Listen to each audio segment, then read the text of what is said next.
As she introduced me, I'm Paul Robertson. I'm the acting chief ranger over here in Long County. What I did, I was the incident commander for initial attack. And when I pulled up on the scene when we got the call, that's exactly what I saw. I snapped a picture right away.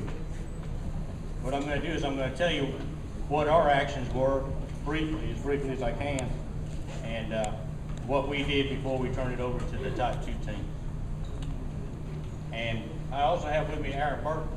For any landowners that might have a question for the foresters, Aaron's a forester up here in our Statesboro office, and he can hopefully answer any questions you might have, after we do this. Okay, Dave, day one, what we got here is a map of the fires that stands right now, and that's the breaks that we put around it. Fire started up here. I had one tractor at the time and deployed him on the what we call the left flank. Direction of fire. Paul, we can't hear you in the back. Oh, I'm sorry. Hey. Direction of fire. Just to give you a couple of terms that we use flank, heel, and head of the fire. Where your heel is and the direction of travel, you have your left flank and the right flank standing from the hill looking at the fire. Like I said, the fire started here, had one tractor. I pulled up on the scene, I saw that, what y'all saw a minute ago. It was probably 50 acres right there. I deployed my one tractor on the left flank because it was less active, and screamed for help. I called, started asking for assets.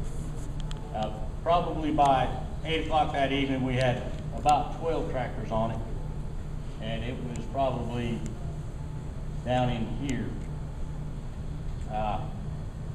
By 3 o'clock or 4 o'clock in the morning, I had 16 tractors on the fire. We stopped it here, right here by 57, and over here on Stafford Dairy Road. That's a basic what happened at the time. And moving on, we had a video to show you. We had a video to show you from YouTube. Anybody can go to YouTube. I'm sure everybody knows how to use it and see. Just do a search for Ludowici fires, and you'll have all you can handle.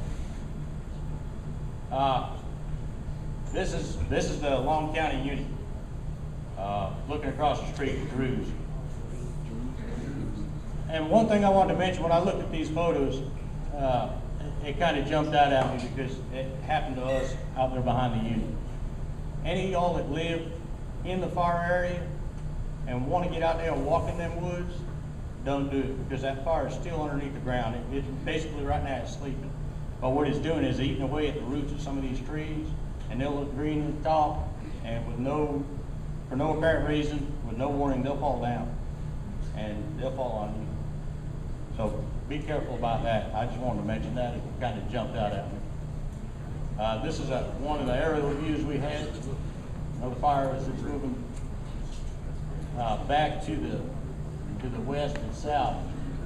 I sat here and looked at this picture for a while trying to figure out exactly where it was at. I'm not 100% sure, so I'm not going to tell you where it's at. We've got a few overhead pictures like that, and maybe one of y'all can pick it out and figure out exactly what we're looking at. Another overhead view, and another overhead view. All right, what happened, and I kind of got off track there a little bit. When I called for help, I called the district office. That activated a Type 3 incident management team. An incident management team that's a Type 3 is not equipped to handle a 4,000 acre fire. So it became apparent to us by early Friday morning that we were going to need help, and that's when we called for the Type 2 team that you see before you now. And they were here quick. This is our staging area over there at the rec department. That's looking down Highway 84. The Forestry Commission's right there, probably right there at Drew's. And I believe this is, this will be Mill Pond subdivision, if I'm not wrong. And just a couple of pictures to give you an idea of the fire intensity. Okay, Mike Dewitt is right now the Type 2 team incident commander. After 16 hours, I was initial attack incident commander. Byron Hare took over from me. And I'm gonna go ahead and introduce Joe Smith. He's